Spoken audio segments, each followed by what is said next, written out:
السلام عليكم ورحمة الله وبركاته، حبايب قلبي اللي بيتابعوني من كل مكان. أتمنى يا رب تكونوا كلكم بخير. يا ريت لو أول مرة تشوفوني انزلوا تحت بسرعة اشتركوا في القناة وفعلوا الجرس على الكل عشان يوصل لكم إشعار بكل فيديو جديد أنا بنزله.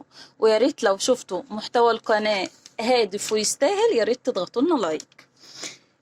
احنا ان شاء الله زي ما انتم متعودين معايا هنا في القناة بنتكلم عن كل حاجة تخص البيت والأسرة والولاد والأم وكل حاجة.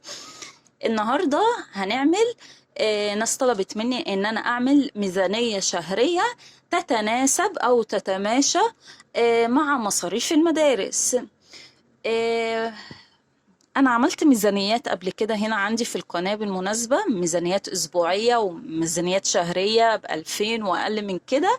يا ريت اللي ما شافش الفيديوهات دي هسيبهم لك تحت في صندوق الوصف، على شمال الفيديو كده في سهم صغير اضغط عليه هتلاقي الفيديوهات دي هتستفاد منها جدا.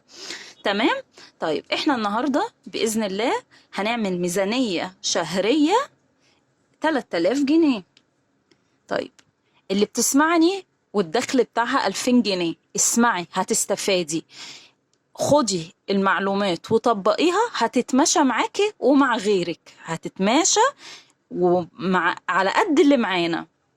طب انا معايا 5000 جنيه، خديها وتماشي وهتعرفي تشيلي كمان حاجة منهم على جنب.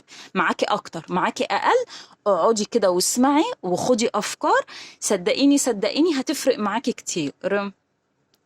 انا اول حاجة بجيب اظرف، خلاص وات ايفر ايا كان المرتب اللي هو داخل لي ايه، بس احنا النهارده ميزانيتي بتكلم عن 3000 جنيه. هبتدي اول ظرف اكتب عليه من بره فواتير واساسيات، بمعنى بمعنى ان انا حطيت فيه رينج كده. يعني انا مثلا عارفه استهلاك النور بيجي لي كل شهر في حدود كام، عارفه الغاز برضو بيجي لي في حدود كام، عارفه بدفع كام للميه، عارفه بدفع كام فاتوره نت، عارفه وعارفه وعارفه وعارفه الفواتير كلها اللي بدفعها. اروح عاملاها مبلغ في ظرف واحط الظرف واقفل عليه واقول ان ده ظرف الاساسيات والفواتير. تقولي لي احسبهولي، اقول لك ما اقدرش، استهلاكك غير استهلاكي. انتي قاعده مثلا في اوضه وصاله، غيرك قاعد في اوضتين وصاله، غيرك قاعد في شقه 200 متر. فاهمني؟ النور اللي هيجيلك غير النور اللي هيجيلي. فاهمه انا اقصد ايه؟ فاهماني انا بتكلم في ايه؟ باقة مثلا النت، انت عامله اصغر باقه غيري عامل اكبر باقه، غيري عامل باقه مختلفه. فانا ما اقدرش احدد لك كام، لان الناس زعلت مني اما عملت ميزانيات فاتت وبيقولوا لي كل ده كلام على ورق. ما انا ما اقدرش اطلع اجيب لك كيسين الرز وكيسين المكرونه واقول لك هات 5 اكياس رز و10 اكياس ما اعرفش ايه. انا ما اقدرش اعمل كده، احتياجك غير احتياجي. انا مجرد ان انا بقسم لك واديك افكار تساعدك شوية او تساعدك شوية على الغلاء اللي احنا فيه.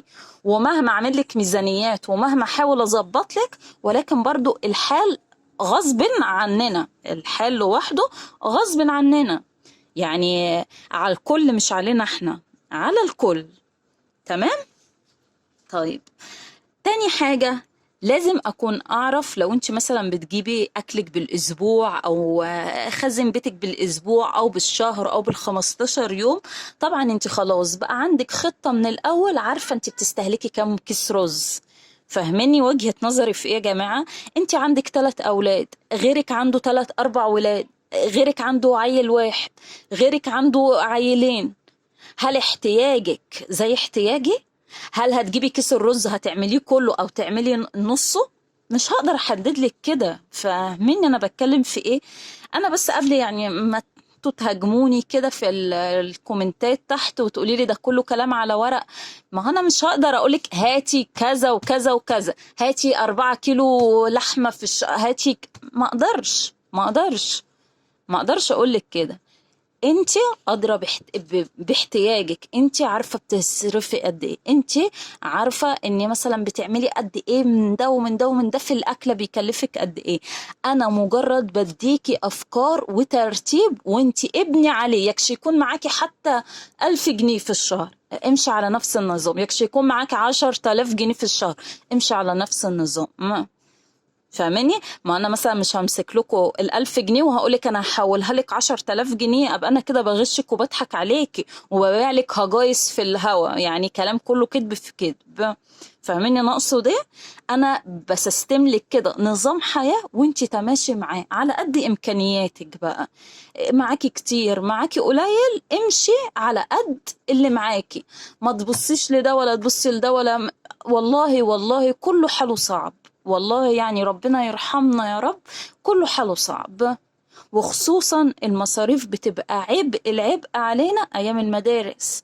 بتزيد مصاريف مدرسة، وبتزيد مصاريف للمستلزمات المدرسية وزي مدرسي، والباص مثلا لو هم رايحين وجايين والكلام ده، والدروس وانت رايحة وجاية كده دي بمصاريف. فاهميني؟ فأيام المدرسة دي ربنا يعين الجميع بجد. ربنا يعيننا يا رب جميعا ويقدرنا و...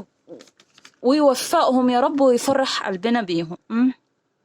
نرجع تاني لكلامنا. احنا خلاص اول نقطة اتكلمنا فيها ان دي للاساسيات والفواتير.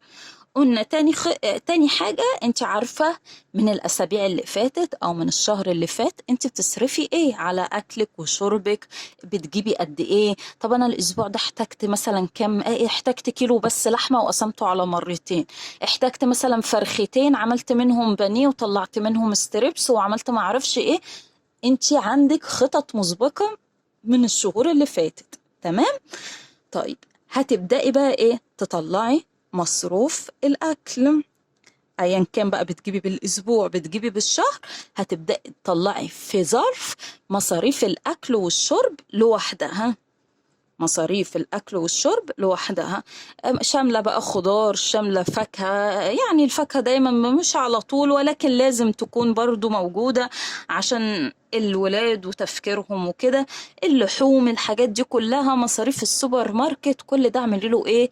اعملي له ظرف صغير. برضو المنظفات والمساحيق والكلام ده، برضو الحاجات دي بتتجاب مرة على فكرة في الشهر. يعني هتجيبي ايه؟ 2 كيلو مثلا صابون، 2 رتل كلور، كيس مسحوق لو غسلتك اوتوماتيك في اوتوماتيك عادية ايا كان، صابون لغسيل الايد وكده. بس هي دي المنظفات، يعني مش هتعمل حوالي 70 جنيه حتى. تمام كده؟ طيب ايه تاني؟ اطلع ظرف للدروس. طيب هتقوليلي اديني مثال. هقولك ما اقدرش. انت ابنك ضعيف في مادتين او في 3، اخوه التاني ضعيف في مادة او في 2، انت بتذاكري منهم مادة وبتدي مثلا في مادتين. فاهمين انا اقصد ايه؟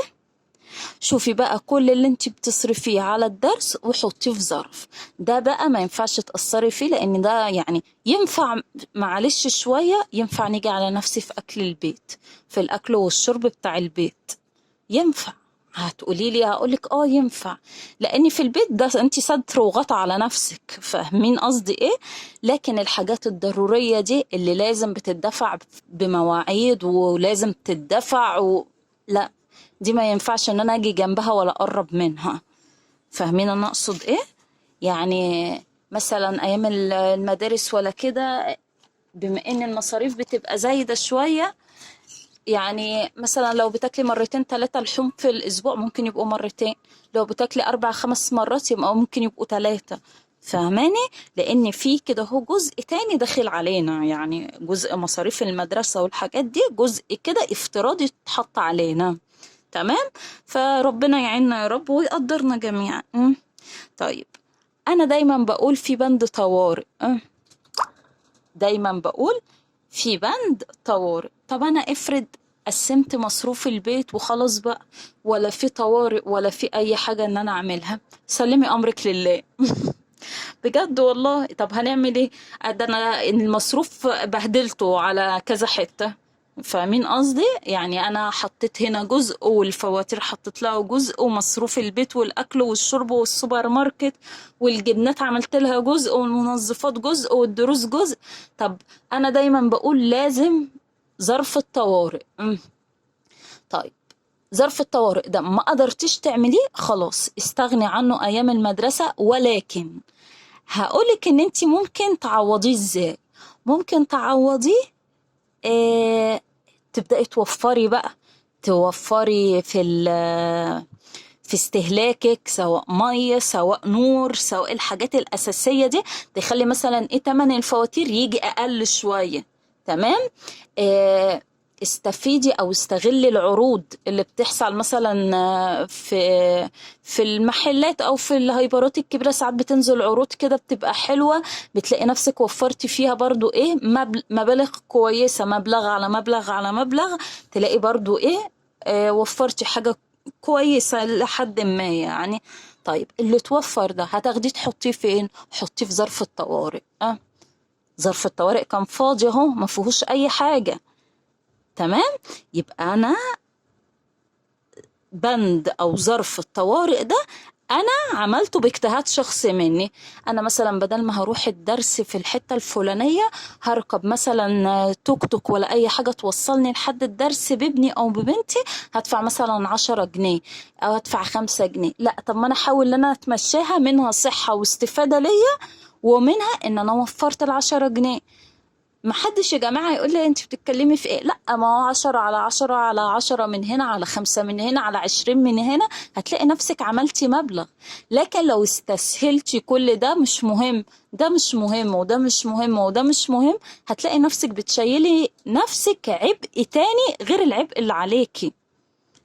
طبعا كل ام فهماني انا بتكلم في ايه، كل ام مرت وعارفة اللي انا بقوله ايه. تمام.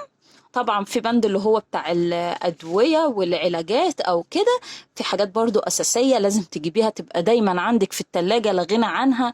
دواء سخونية، لبوس، الحاجات الخافضة للحرارة، الحاجات اللي بتحتاجها الأطفال دي، دواء احتقان، دواء مضاد، الحاجات دي كلها طبعا كلنا عارفينها.